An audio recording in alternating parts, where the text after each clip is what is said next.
कार्यकर्ते आरेमध्ये नसतात।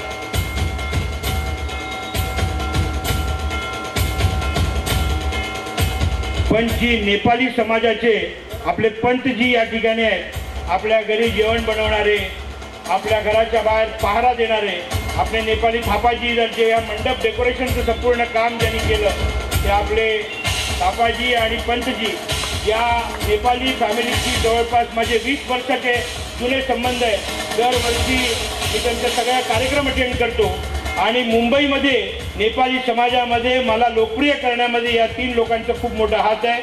या कार्यक्रमाची पूर्ण शोभीकरण हे थापाजींनी केलं, पंतजींनी केलं। मी आदरणीय दिलशादजी, कैरन आणि कल्याण जी तीनों मिलकर इनका सत्कार कीजिएगा।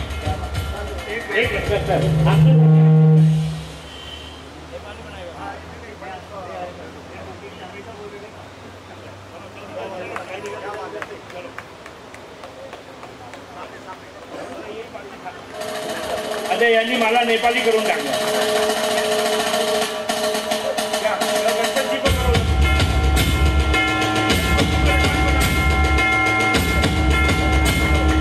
थँक्यू, धन्यवाद। आपण यांचा सत्कार करावा।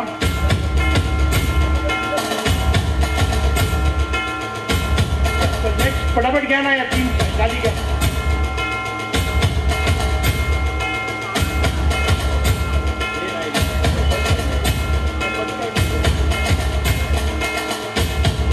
भारतीय जनता पार्टीचे जिल्ह्याचे सचिव माझे मित्र चंदू सिंगजी या ठिकाणी आलेले आहेत। आपल्या भारतीय जनता पार्टीचे फार सक्रिय कार्यकर्ते, गोरेगाव मध्ये खूप चांगलं काम त्यांचं या माध्यमातून होतंय। कांदिवलीचे लोकप्रिय आमदार सन्माननीय अतुल भातलकरजी या ठिकाणी आलेले आहेत। या कार्यक्रमाची शोभा वाढवण्याकरता मी त्यांचं टाळ्याच्या गजराने स्वागत करतो। भारत माता की।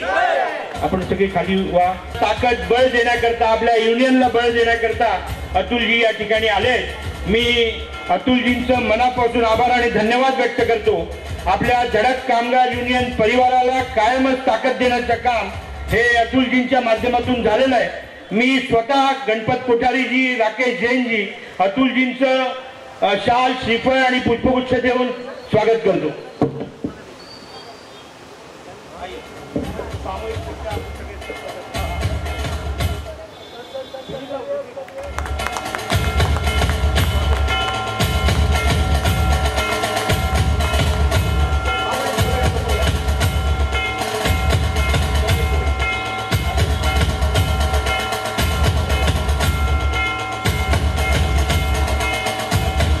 गेले अनेक वर्ष भातलकरजी करत आलेले आहे आणि करतायत। जेव्हा मला गरज वाटते त्यावेळेस मी जेव्हा अतुलजींना हाक मारतो त्यावेळेस कायम मोठी ताकद द्यायचं काम अतुलजी करतात। आपल्यासाठी वडीलधारी आहेत, ते माझे मोठे भाऊ आहेत। कायमच आशीर्वादाची थाप, हिमतीची थाप, शबासकीची थाप ते देत असतात। या ठिकाणी ते वेळात वेळ काढून आपल्या या कार्यक्रमाला आले।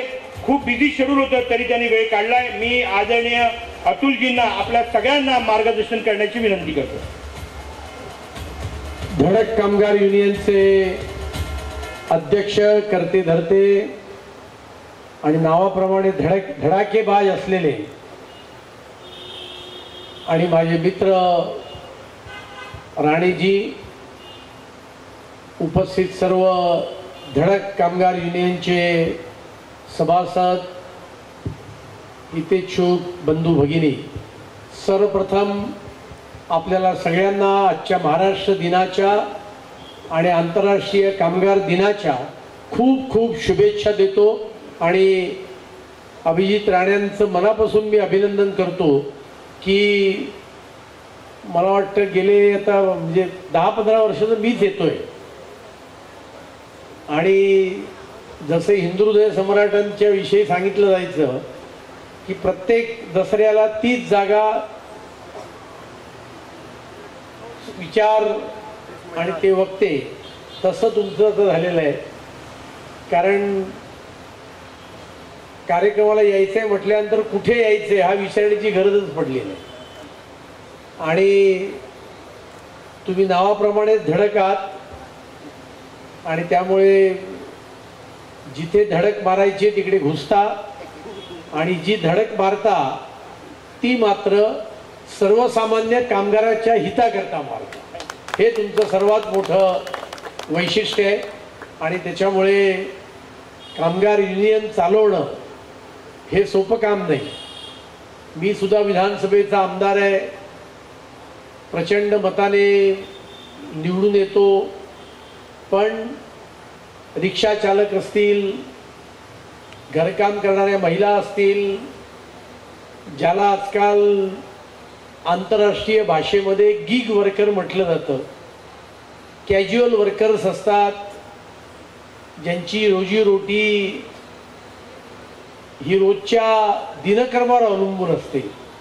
हातावर पोट असणं ज्याला आपण मराठीत म्हणतो, अशा सर्व लोकांना समाजातल्या एका अर्थाने ज्याला आवाज नाही आहे त्याला आवाज मिळवून देण्याचं काम तुम्ही सातत्याने वर्षानुवर्ष करताय. ही अत्यंत महत्त्वाची बाब आहे, कारण शेवटी मोठमोठ्या कंपन्यांमध्ये सरकारी कर्मचाऱ्यांच्या त्यांच्या युनियन असतातच, पण जगाचा नियमच आहे की जो दुबळा असतो त्याच्याकडे कोणी बघत नाही. आणि त्याच्यामुळे कामगार जगतातले सुद्धा जे असंघटित कामगार आहेत त्यांना तुम्ही धडपड करून प्रचंड मेहनत करून त्या ठिकाणी न्याय मिळवून देण्याकरता सातत्याने प्रयत्न करत असता. आई जगदंबा तुम्हाला खूप मोठं यश येणाऱ्या काळात देव अशी आई जगदंबेच्या, कारण तुम्ही पण फार भक्त आहात आई जगदंबेचे याची मला जाणीव आहे. आणि त्यामुळे आई जगदंबेच्या चरणी एवढीच प्रार्थना करतो की तुम्हाला यापुढच्या आयुष्यामध्ये अधिकाधिक यश लोकहिताकरता प्राप्त हो एवढी सदिच्छा व्यक्त करतो. आणि मला आठवणीने दरवर्षीप्रमाणे बोलवलं त्याच्याबद्दल मनापासून धन्यवाद देतो. आणि जे काही प्रश्न असतील, म्हणजे मी परवा एका माथाडी कामगारच्या बिलावर बोलताना गिग वर्करच्या प्रश्नांविषयी मी भूमिका मांडली आणि मला सांगायला आनंद होतोय की त्या दिवशी आश्वासन दिल्याप्रमाणे आता लवकरच ज्याला गिग वर्कर म्हटलं जातं, जे कॅज्युअल वर्कर्स असतात, झोमॅटो असेल, स्विगी असेल, अशा सगळ्यांकरता एक पॉलिसी आणून एक मोठं महामंडळ हे अशा प्रकारच्या सर्व लेबर्स करता, कर्मचाऱ्यांकरता आणण्याचा निर्णय हा आपल्या राज्य सरकारने घेतलेला आहे. आणि मी जरूर सरकारकडे आग्रह करीन की या महामंडळाची रचना करताना त्याच्यामध्ये काय तरतुदी असल्या पाहिजेत याच्याकरता आपलं मार्गदर्शन त्या महामंडळाने घ्यावं अशी सुद्धा आग्रहाची मागणी मी येणाऱ्या अधिवेशनाच्या काळात जरूर त्या ठिकाणी करण्याचा प्रयत्न करीन. पुन्हा एकदा आपल्याला सगळ्यांना आजच्या महाराष्ट्र दिनाच्या खूप खूप शुभेच्छा. धन्यवाद. जय हिंद, जय महाराष्ट्र.